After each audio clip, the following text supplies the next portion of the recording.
How are we doing, good people? And welcome to another episode of Who's to Blame, the podcast, episode 543, getting into Major League Baseball Hall of Fame. I'm your host, Dre Montez, and I hope everyone is doing well. If it's your first time tuning in to Who's to Blame the podcast, we thank you so much. If you're listening to us in our live stream as we're doing this, we thank you. We're on Facebook, Who's to Blame? Who's to Blame the podcast as well, on Instagram, on X at W2B Dre Montez, in YouTube, Dre Montez. And don't forget, you can always follow us on the website at www.dremontez.com. Hope everyone is doing well. We survived Blizzard Storm Watch 24. We survived Black Ice Storm of 24. And today we had It's Foggy Outside Daddy, but we survived it. That's what we can do. I like how the information gets passed along on the safest route to take, when to stay home, and when to go to work. And I think all systems are a go, except we got to fix these pothole situations here. But I think every city goes through that. More cities, more problems, more vehicles on the road. Who's to blame? All right, we got some high fives in the building. Chest bump. Let's hug that thing out. Oh yeah. Oh. You got to hug that thing out sometimes. You definitely do. Let's get through our pillars of the day. Let's let it go. Ignore them. Give it time. Don't compete. Stay calm.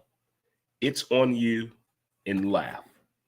Those are the best things right there that you can do for sure. Right there for sure. If you're celebrating a birthday today, happy birthday to you. If you're celebrating an anniversary today, happy anniversary to you, whether in a relationship or out in the workplace. Or maybe your living quarters. Or maybe your New Year's resolution is still going on and you just I'm congratulating you for sure. And today is also National Compliment Day. So make sure you give someone a compliment. Not a backhanded compliment, but a true compliment. Let's be thoughtful of others. We need that right now. Need that back and forth with each other. We definitely need that for sure. Again, thanks for tuning into the show. And today we're just going to talk a little bit about Major League Baseball and the Hall of Fame situation. We know the players that got in this year: Adrian Beltre, Joe Mauer, and Todd Helton. Those are congratulations. I think whatever sport you follow, when it comes to the Hall of Fame, we all have our own opinions. We can agree, we can disagree. We can say who should be in or why is that person getting in now? What is up with this? Is it political? What are the credentials? What is the requirements? Just break it down to us to make it more pure and simple to the point. But I think the fun comes is when we get to have interesting debates on who should be in the Hall of Fame, the criteria for the Hall of Fame. And again, I think it goes on a particular sport that you follow. If you're a football fan, of course, you're going to be invested. And then if you played a particular sport, you kind of look at it different because you played the game, highest level you possibly could play it. And that's where it sits with me with baseball. Here in the Midwest in St. Louis, this is baseball. This is it. Some of the most brightest minds in baseball reside in this city here. And they talk about the game as team owners, as league owners, and as players. Come from both sides. You get pros and cons. That's why I like the banter that goes on here in St. Louis, is we're building a baseball team, and a lot of people don't agree right now with the process that's going on in putting this team together, because we've crossed over into something we've never done before. Sign a bunch of people over the age of 32. But time will tell. Time will tell. But to root for a team, that's one thing. To have a player in that team and you follow their whole career, and you hope that one day a player that you like, a player that you follow, gets to the Hall of Fame. That is some treasure right there. I mean, baseball has a very, very strange path. We've heard horror stories. in the path to make it to the major leagues. Hell, I'm talking about within the past 5-10 years on the struggle, the manipulation on your service record, your time of service, how they mess with that. We're to the point of the Hall of Fame, Cooperstown, New York. I've never been. I've heard that the drive is majestic. I heard something creepy happens to your cell phone when you're about less than 10 miles out. I don't know. I've heard stories. I've heard it in movies. I've met a few people over the years that have told me similar stories about something strange happens around Cooperstown, New York. Don't know. But it looks fun, and it's a place I want to visit one day when my favorite player goes in, Albert Pujols, when it's that time. When it's that time. But now, for the fans of Adrian Beltre, just don't touch his head. Joe Mauer, man, career cut short by injuries, but damn, he did a damn thing, didn't he? And Todd Helton, if things would have been different, maybe he'd play football. Maybe he would have, but he didn't. He played Major League Baseball. Hell of a career all three of those guys had. But it can't help me wonder, are they ever going to make any adjustments to speak to those players from class of 98? What happened in baseball in 98? Hell, I say in the 90s, what baseball allowed to happen, go down in Major League Baseball to save the game of baseball, then turn around and want to punish these guys. I feel like that scene in A Few Good Men. What did we do wrong? We did what we were ordered and told to do, but you did something wrong. And I'm kind of thinking that's what baseball is at right here. It's kind of that scene in A Few Good Men. Did you order the code red? He did order the code red. What is a code red? To take care of Mr. Santiago.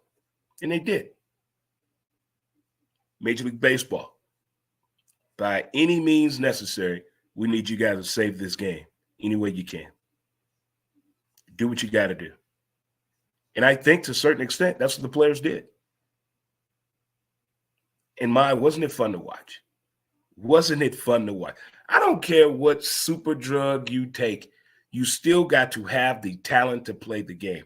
If you could just take a PED and go play any sport just by taking that drug, everybody would do it. But you got to have some type of talent. You got to have some type of talent. And I think what happened in the beginning when it happened, I'm just like everybody else. Shame on you for tarnishing our game. Shame on you for tarnishing our game. And boy, when you know the whole story, there's a great article that was written in Sports Illustrated years ago. The whole story about what happened that year. I felt like I owed all the players an apology. Boy, I was wrong. Truly know the facts before you speak on it. That's how I feel about that whole steroid situation. That whole thing, the communication was off. Nobody was talking. Nobody was. It's just, what more can be done? Is there a special committee to hear these guys? Because here's another point. If you're never going to let them in, how about you let the players know, hey, we're just going to remove you off the ballot? Because the only way you're getting in is by the Baseball Writers of America. You're being judged by people who did not play the game. They covered the game. They covered the game, but they didn't play the game. Okay, so that's where we're at on that situation. And it doesn't sit well for people that enjoy the game of baseball. These players that are on the door knocking in. Gary Sheffield? You're not going to let him in?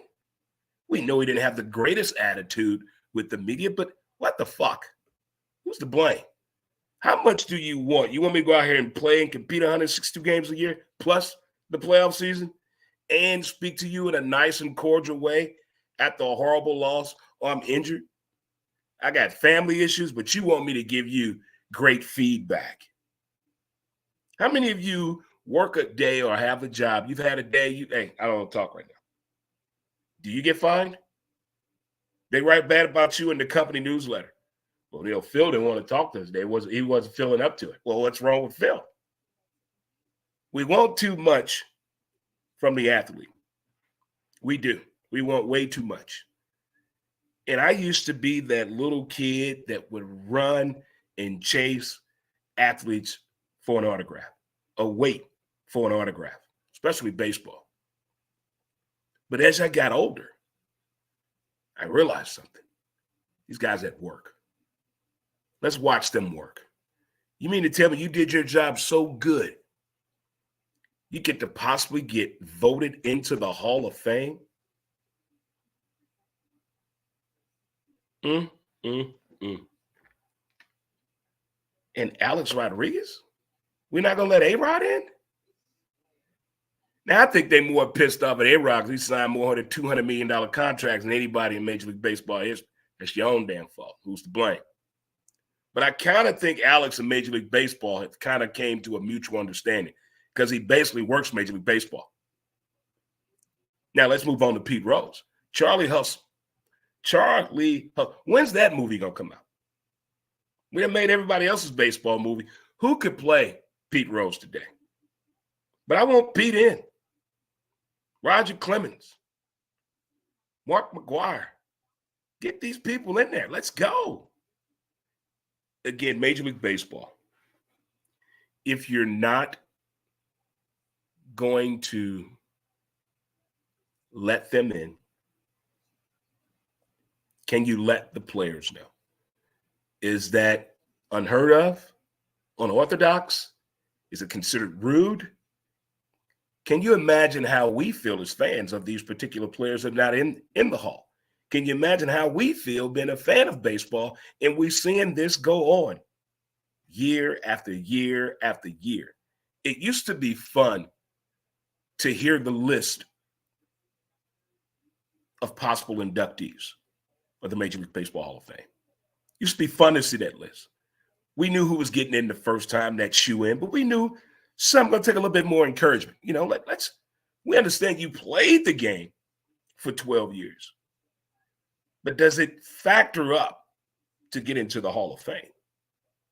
And I think some of these names that are out there waiting and wanting to get in, the Rafael Palmeiros of the day, the Don Mattingly's, why? What did Donnie Baseball do? The guy was a left-handed legend in the 80s. Donnie Baseball could do no wrong.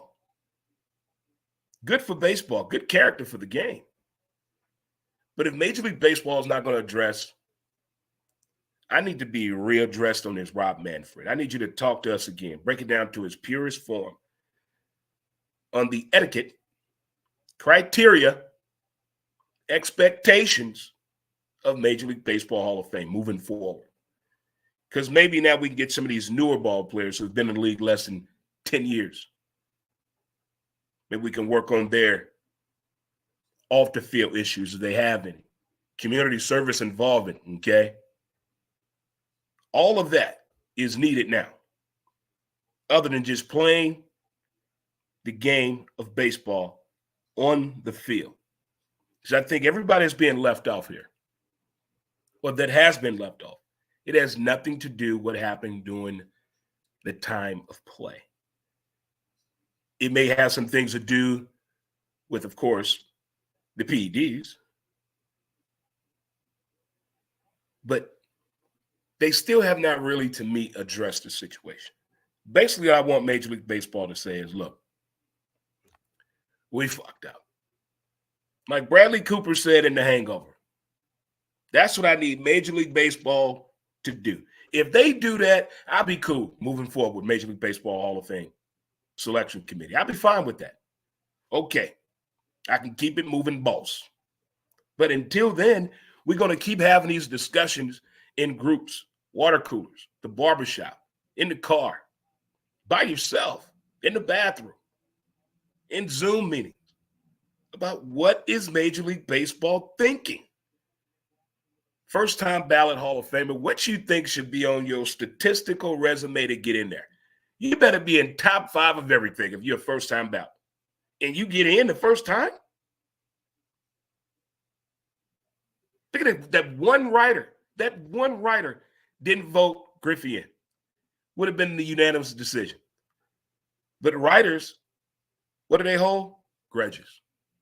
Because they didn't get the story they wanted from you. They didn't have the relationship with you that they wanted. So they have some type of animosity against you. It happens all the time. All the time. But Major League Baseball, moving forward, how can we fix this? Well, we know it's going to keep happening, but how can we get it in a position, in a place that everybody is understanding what's going on for us, the method, the procedure, the criteria of the Major League Baseball Hall of Fame induction committee moving forward? Because next year's class, I want to see where we are here. On next year's class, this is where we at. Let me pull that up real quick. Next year's class. Oh, this is going to be a doozy here. Ichiro Suzuki. Ichiro Suzuki is in next year's class. Ian Kinsler. Ooh. Next up, we got Alex Zobrist. Ben Zobrist. Yeah. Big Ben. Got a little Belleville connection. Melky Cabrera. Yeah. Oh, my dude. Dustin Pedroia. CC Sabathia. Great documentary. Check it out. This is my dude here. This is my dude. Curtis Granderson. Oh, that dude has some speed. And we also got Hanley Ramirez. Oh, man, what a stud. Adam Pac-Man Jones, the baseball player, of course. Who else do we got? Russell Martin. Troy Tulowitzki. Tulo. Felix Hernandez. Oh, man, these are all 2025 Hall of Fame first-year eligible players for 2025 next year. So we're going to see out of those names who's a first time on the ballot getting in out of those names I mentioned right there. That could lead into an argument. Some furniture could be possibly moving on that one, depending on how the voting goes. But still, Major League Baseball, what happened during the strike years, the players' performance that happened after that, moving forward with baseball to keep the sport there, keep the sport alive, keep it growing. The consequences that happen, getting politicians involved in our sport, getting Senate involved in our sport, that's when it got ugly. And that's when baseball got political. It needs to get back being baseball. Maybe we need to get James Earl Jones and do a voiceover for us. Baseball, Ray. It's a game played by many and adored by all. It's called baseball. And it's a beautiful game. But if we can get I'm not saying everybody needs to get in the Hall of Fame, but damn, you're not going to let Pete Rose in or Barry Bonds? The best hitter and the best power hitter, not in the Hall of Fame. How do you explain that in sports history?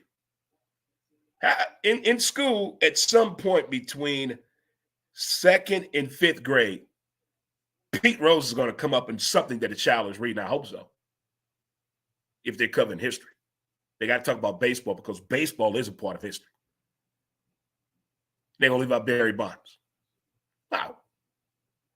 How are you going to omit these people just like that, just so easily? And what they did for the game?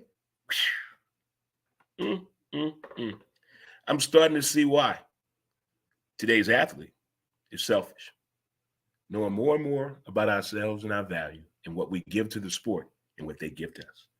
Who's to Blame? The podcast been brought to you by a title sponsor. Of course, you know it. You know it. Oklahoma, here I come real soon, real soon. CertaPro Painters, serving you in Oklahoma City and Southern Texas as well. Well, folks, thank you so much for tuning into the show. As always, I do appreciate it. If you do get a chance, Monday through Friday on Facebook, X, and YouTube, we do a show called Montez at Midday. Debuts Monday through Friday at 12 p.m. Central Standard Time. And thanks again for tuning in to Who's to Blame? The podcast. Enjoy the rest of your evening. And as they say in the hood, I will holler at you later, good people. And we are out of here. Peace until next time. And we are Out of here. We'll see you later, people. Thanks for tuning in. Some things are just fun to do. Thanks, folks. Tune into the show. Until next time, peace, and we're out.